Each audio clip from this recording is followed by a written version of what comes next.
ভেঙে যাবে। এই দাঁড়া তো, পতাকাটা বেঁকে গেছে, আগে ঠিক করে নি। এই জগন্নাথ ঠাকুরটা বাঁদিকে রাখ। না, জগন্নাথ ঠাকুর ডান দিকেই থাকে। বলছি বাঁদিকে রাখ, তুই বেশি জানিস। ঠিক আছে, তাহলে মাকেই জিজ্ঞাসা করে নি। মা, জগন্নাথ ঠাকুর কোন পাশে থাকে?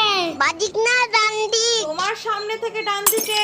দেখলি তো কি বললাম। শোন না ভাই, তুই এই বাজনাটা বাজা, আমি রথটা টানি। না, তুই বাসনাটা বাজা, আমি আগে টানবো। বলছি তো আগে আমি টানবো, দে আগে আমায়। তুই সস্তা, আমি আগে টানবো। আমি সবটা সাজিয়েছি, তাই আমি আগে টানবো।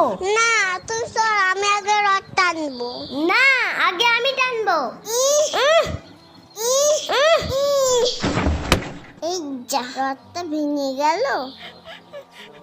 দিদি দিদি, তুই কাঁদিস না, আমি তো রথটা ঠিক করে দিচ্ছি, প্লিজ কাঁদিস না। এই দেখ, জয় জগন্নাথ।